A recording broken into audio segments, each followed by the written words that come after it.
പേടിച്ചൊരു പരിവായി സത്യമായിട്ടും. ഭയം എന്ന് പറയുന്ന ആ ഒരു എഫക്റ്റ് സ്ക്രീനിൽ കൊണ്ടുവരാൻ രാഹുൽ സദാശിവന് കഴിഞ്ഞിട്ടുണ്ട്. അത് നമ്മളിങ്ങനെ സൈലന്റ് ആയിട്ടിരിക്കും, ഞെട്ടിരിച്ചു. ഏറ്റവും മികച്ച ഹൊറർ തിയേറ്റർ എക്സ്പീരിയൻസ്. പ്രണവൊക്കെ വൻ വിഷയം. രാത്രി കാണാൻ പറ്റിയ പടം തന്നെയാണ്.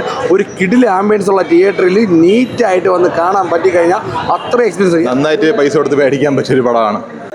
ഏറ്റവും മികച്ച ഹൊറർ പടം, ഏറ്റവും മികച്ച ഹൊറർ തിയേറ്റർ എക്സ്പീരിയൻസ്. പ്രണവൊക്കെ വൻ വിഷയം. എനിക്ക് മെയിൻ ആയിട്ട് എടുത്ത് പറഞ്ഞ ആർട്ട് ഡയറക്ടറും ഇതിന്റെ സൗണ്ട് ഡിസൈനറാണ്. വൻ വിഷയം പേടിച്ചൊരു പരിവായി സത്യമായിട്ടും. പറയില്ല, 10 out of 10 ആണ്. ഈസി പീസി ആണ്. 10 out of 10 ആണ്. ഇത്രയും ഈ ഇടയ്ക്ക് വെച്ച് കണ്ടതിൽ വെച്ച് ഏറ്റവും നല്ല ബെസ്റ്റ് സിനിമയാണ്. 10 out of 10 ഈസി ആയിട്ട്. സൗണ്ട് എഫക്ട്സ് എല്ലാം പക്കയാണ്, കറക്റ്റ് ചെയ്ത് വെച്ചിട്ടുണ്ട്. ചെറിയൊരു സ്റ്റോറിയിൽ ഒരു ചെറിയൊരു ഇതുണ്ട്, വേറെ ഒരു സീനുണ്ട്. ഗംഭീര പടം, ഹൊററാണ്. കുട്ടികളെ മാക്സിമം കാണിക്കാതിരിക്കുക. പക്ഷേ ഐ പടമാണ്, പക്ഷെ കൊള്ളാം, ഗംഭീരമായിട്ടുണ്ട്. ഹൊറർ എലമെന്റ്സ് ഒക്കെ നല്ല വർക്കായിട്ടുണ്ട്. നമുക്ക് രാത്രി കണ്ടാൽ പേടിക്കാനുള്ളതുണ്ട്, ആവശ്യതകളുണ്ട്. അത് കൊള്ളാം. ലൈക്ക് ഒരു ടോപ്പ് എക്സ്പീരിയൻസ് തന്നെ പറയാം. ലൈക്ക് ഇതായിട്ട് കാണാത്തൊരു മലയാള ഹൊറർ എങ്ങനെയാണോ പുള്ളിക്കാർ ആ ഒരു സ്റ്റാൻഡേർഡ് കീപ്പ് ചെയ്തിട്ടുണ്ട്. ഒരു പുതിയൊരു ബെഞ്ച് മാർക്ക് എന്ന് പറയാം ഒരു മലയാള ഹൊറർ മൂവിക്ക്. നമ്മളെ പേടിപ്പിക്കോ? സൗണ്ട് ഡിപ്പാർട്ട്മെന്റ് ഉള്ള സൗണ്ട് എഫക്ട്സ് വെച്ച് പേടിപ്പിക്കാൻ ചാൻസ് ഉണ്ട്. പടം സത്യം പറഞ്ഞാൽ ഭൂതകാലം ബ്രഹ്മയുഗം ആ രണ്ട് പടം വെച്ച് നോക്കുമ്പോൾ ഡയറക്ടറിന്റെ മേക്കിംഗ് മനസ്സിലാക്കുക. 100% ഹൊറർ പടങ്ങൾ ചെയ്യാൻ വേണ്ടി മാത്രം മലയാളത്തിലുള്ള ഡയറക്ടർ കാണാറുണ്ട്. ആ ഒരു സംഭവം രാഹുൽ സദാശിവനുണ്ട്. രാഹുൽ സദാശിവൻ ഈ പടം തലേന്ന് രാത്രി പ്രിവ്യൂ ഷോ ഇറക്കാൻ വേണ്ടി നോക്കിയത് ആ കോൺഫിഡൻസ് വിജയിച്ചെന്ന് തന്നെ പറയാം. കാരണം രാത്രി കാണാൻ പറ്റിയ പടം തന്നെയാണ്. ഒരു കിടിലൻ ആംബിയൻസ് ഉള്ള തിയേറ്ററിൽ നീറ്റായിട്ട് വന്ന് കാണാൻ പറ്റിക്കഴിഞ്ഞാൽ അത്ര എക്സ്പീരിയൻസ്. ഇടയിലുള്ള കമൻട്രി കാര്യങ്ങളൊന്നും ഇല്ലാതെ ആ ഒരു ഹൊറർ മൂഡ് ക്രിയേറ്റ് ചെയ്ത് കാണാൻ പറ്റിക്കഴിഞ്ഞാൽ പടം വേറെ റേഞ്ചാണ്. ടെക്നിക്കലി എല്ലാം സൂപ്പർ ലെവലിലാണ് ചെയ്തിരിക്കുന്നത്. ഫസ്റ്റ് ഹാഫ് ആണെങ്കിലും സെക്കൻഡ് ഹാഫ് ആണെങ്കിലും എല്ലാം കിടിലൻ നെറ്റിക്കുന്ന സീനൊക്കെ ഉണ്ട്. പ്രണവൊക്കെ ഇൻഡോമോ കരിയർ ബെസ്റ്റ് പെർഫോമൻസ് വേണം പറയാം. എന്നിരുന്നാലും പടത്തിൽ 2 ക്വസ്റ്റ്യൻസ് ബാക്കിയിരുന്നുണ്ട്. എന്തിനാണ് അത് പറയുന്നില്ല. എന്നിരുന്നാലും 2 ക്വസ്റ്റ്യൻസ് ബാക്കിയിരുന്നതും കൂടെ ഒന്ന് സെറ്റാക്കിയിരുന്നെങ്കിൽ പടം വേറെ റേഞ്ച് തന്നെയാണ്. എന്നാലും അതും കൂടെ ക്ലിയർ ചെയ്യാമായിരുന്നു എന്ന് തോന്നിപ്പോയി. എടാ എങ്ങനെ ഉണ്ടായിരുന്നു? സൂപ്പറായിട്ടുണ്ട്. പ്രണവ് തകർത്തിട്ടുണ്ട്. രാത്രി പോയിട്ട് പേടിക്കോ? രാത്രിയല്ല, ഇപ്പോഴേ പേടിച്ച് തൂറി മെഴുകി നിൽക്കേ. പ്രണവ് തകർത്തിട്ടുണ്ട്. പക്ഷെ ഇതിൽ കാഴ്ചയല്ല, നമ്മളെ സൗണ്ട് എഫക്റ്റ് ആണ്. സൂപ്പറായിട്ടുണ്ട്. ചില നമ്മളിങ്ങനെ സൈലന്റ് ആയിട്ടിരിക്കും, ഞെട്ടിരിച്ചു. സൗണ്ട് ഡിപ്പാർട്ട്മെന്റ് നന്നായിട്ട് എടുത്തിട്ടുണ്ട്. നന്നായിട്ട് വെച്ചാൽ നല്ല ക്വാളിറ്റി ഉണ്ട് കേട്ടോ. സൗണ്ട് എഫക്റ്റ് കിടിലായിട്ട് എടുത്തിട്ടുണ്ട്. ഈ സിനിമ നമ്മളിപ്പോൾ ബേസിക്കലി പ്രണവ് മോഹൻലാലിന്റെ അഭിനയം ഇത്രയും കിടിലായിട്ട് അഭിനയിച്ച ഒരു സിനിമ ഞാൻ ആദ്യമായിട്ടാണ് കാണുന്നത്. രണ്ടാമത്തെ കാര്യം സൗണ്ട്. എൻ്റെ പൊന്നോ, സൗണ്ട് എഫക്റ്റ് എന്ന് വെച്ച് കഴിഞ്ഞാൽ നമ്മൾ തിയേറ്ററിൽ ഓരോ ബീറ്റും ഇങ്ങനെ അടിച്ചടിച്ച പോണേ. പിന്നെയുള്ള കാര്യം എന്ന് വെച്ച് കഴിഞ്ഞാൽ നമുക്ക് സ്ക്രിപ്റ്റ് ബേസ് ആണെങ്കിൽ ലൈക്ക് ഒരു ട്വിസ്റ്റ് എന്നതിനുള്ളിൽ നമ്മൾ ഈ ജിത്തു ജോസഫിന്റെ ഫിലിമിലേക്ക് ആ ഒരു ബേസ് നോക്കുമ്പോഴത്തേക്ക് ഇത് വേറെ ലെവലിലാണ് നമുക്ക് ഫീൽ ചെയ്യണത്. കൂടുതൽ ഇതൊക്കെ തന്നെ പറയാനുള്ളത്. ടോപ്പ് നോച്ച് എന്ന് പറയുകയാണെങ്കിൽ നമ്മൾ ആ ഒരു സ്ക്രിപ്റ്റ് ബേസ് ചെയ്ത് കാണുവാണെങ്കിൽ ടോപ്പ് നോച്ച് ആണ്. എന്ന് വെച്ചാൽ ഈ മലയാള ഇൻഡസ്ട്രിയിൽ ഇങ്ങനെ വരാനുള്ള സിനിമ കുറവായിരിക്കും. പടം നമ്മളെ ഭൂതകാലത്തിൻ്റെ ക്ലൈമാക്സിൻ്റെ അത്ര ഇല്ല. എന്നാലും പടം കണ്ടിരിക്കാം, കുഴപ്പമില്ല.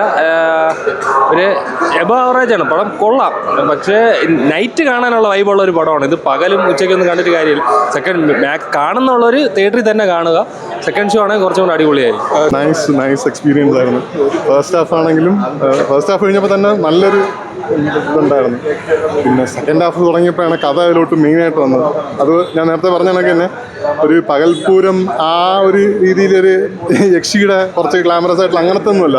ഇത് പ്രോപ്പറായിട്ടൊരു ഹൊറർ മൂവി എങ്ങനെയാണെന്നുള്ളത് ഇത് കണ്ടു കഴിഞ്ഞാൽ മനസ്സിലാവും. നൈസായിട്ടുണ്ട്. മസ്റ്റ് വാച്ചാണ്. നല്ലൊരു പടമാണ്. ഹൊറർ എലമെന്റ്സ് എല്ലാം വർക്കായിട്ടുണ്ടോ? വല്ലാത്ത രീതിയിൽ നല്ലൊരു പടമായിരുന്നു. നല്ല രീതിയിൽ എടുത്തിട്ടുണ്ട്. ഡയറക്ഷൻ ഒരു രക്ഷയില്ല, അന്യായ ഡയറക്ഷൻ ആയിരുന്നു. തകർത്ത് ബ്രോ, ഒന്നും പറയാനില്ല. കൊണ്ട് കണ്ടു നോക്ക് ബ്രോ, തകർത്തളയും. പറയാ, അത്യാവശ്യം പേടിക്കാനുള്ള കാര്യങ്ങളെല്ലാം ഉണ്ട്. ഇപ്പം നോർമലി മലയാളത്തിൽ അങ്ങനെ വരാറില്ല. അപ്പം നമുക്ക് അതെല്ലാം റിയലിസ്റ്റിക് ആയിട്ട് തന്നെ കാണിച്ചിട്ടുണ്ട്. നമുക്ക് സെപ്പറേറ്റ് ആയിട്ടെല്ലാം റിയലിസ്റ്റിക് ആയിട്ട് തന്നെ കാണിച്ചിട്ടുണ്ട്. ക്രിസ്റ്റോ സേവിയർ നന്നായിട്ട് ചെയ്തിട്ടുണ്ട്. പ്രണവ് അത്യാവശ്യം നല്ല രീതിയിൽ തന്നെ അഭിനയിച്ചിട്ടുണ്ട്. അത്യാവശ്യം നല്ല രീതിയിലുള്ള അഭിനയം കാഴ്ചവെച്ചിട്ടുണ്ട്. ഉഗ്രൻ അഭിനയം. മലയാള സിനിമ ബെഞ്ച് മാർക്ക് അത്യാവശ്യം ഇപ്പം മലയാള സിനിമ പോകുന്ന ആ ലെവലിൽ വെച്ചിട്ട് നമുക്ക് ഇംഗ്ലീഷുമായിട്ട് താരതമ്യപ്പെടുത്താം പടം. എന്ന് വെച്ചാൽ അതിൻ്റെ മേക്കിംഗ് ക്വാളിറ്റി അത്യാവശ്യം നല്ലത് തന്നെയാണ്. ഓരോ ക്യാരക്ടേഴ്സ് ഓരോരോ റോൾസ് അത്യാവശ്യം നന്നായിട്ട് തന്നെ ചെയ്തിട്ടുണ്ട്. രാത്രി കണ്ട ഉറപ്പായിട്ടും പേടിക്കും. അത്യാവശ്യം രീതിയിൽ പേടിക്കും. അത്യാവശ്യം റിലേറ്റ് ചെയ്യാൻ നമുക്ക് പറ്റും. ഇപ്പോൾ വീട്ടിലോട്ട് പോകുന്ന വഴിക്ക് നമുക്ക് പേടിക്കാനുള്ള സാധ്യതയൊക്കെ ഉണ്ട്. അടിപൊളി പടം. പ്രണവ് മോഹൻലാലിന്റെ ആക്ടിങ് കൊള്ളാം, എല്ലാം കൊള്ളാം. അടിപൊളി പടം. സൂപ്പർ. മസ്റ്റ് വാച്ച് ആണോ? മസ്റ്റ് വാച്ച് പടമാണ്, മസ്റ്റ് തിയേറ്റർ വാച്ച് പടമാണ്. മലയാളത്തിന്റെ ഒരു ബെഞ്ച് മാർക്കാണോ മലയാള സിനിമയ്ക്ക്? ബെഞ്ച് മാർക്ക് എന്ന് പറയത്തക്ക രീതിയിലുണ്ട്. പക്ഷെ അത് ഓരോരുത്തരുടെ ടേസ്റ്റ് അനുസരിച്ചാണ്. പക്ഷെ എന്നാലും പടം സൂപ്പറാണ്. രാത്രി കണ്ട ഉറപ്പായിട്ടും പേടിക്കും. ഇനിയിപ്പോ തിരിച്ച് വീട്ടിലോട്ട് പോകുമ്പോൾ അതിന്റെ ഒരു ഇത് ഇങ്ങനെ മൈൻഡിൽ. ഞാൻ 3-4 പേര് ഒരുമിച്ചാണ് വന്നേക്കുന്നത്. അതുകൊണ്ട് ഒറ്റയ്ക്ക് പോകാൻ പേടിയുള്ളതുകൊണ്ട് എല്ലാം കുറച്ചേരം കൊണ്ടാണ് വന്നേക്കുന്നത്. കിടിലൻ പടമായിരുന്നു. എനിക്ക് ഭയങ്കര ഇഷ്ടപ്പെട്ടു. ഭയങ്കര ഒരു ബെഞ്ച് മാർക്ക് സെറ്റ് ചെയ്യുന്ന പോലത്തെ ഒരു പടമായിരുന്നു ഹൊറർ സിനിമകളിൽ.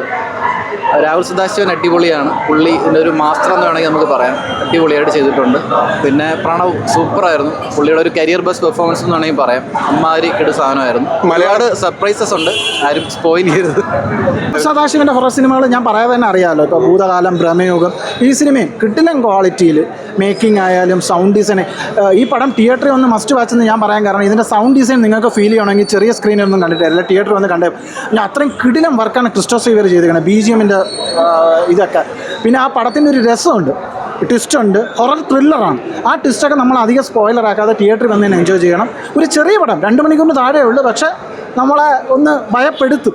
ഭയം എന്ന് പറയുന്ന ആ ഒരു എഫക്റ്റ് സ്ക്രീനിൽ കൊണ്ടുവരാൻ രാഹുൽ സദാശിവന് കഴിഞ്ഞിട്ടുണ്ട്. അത് പ്രണവ് മോഹൻലാൽ നല്ല രീതിയിൽ ചെയ്തിട്ടുണ്ട്. പ്രണവിനെ കൂടാതെ വേറെ ആർട്ടിസ്റ്റുകളുണ്ട്.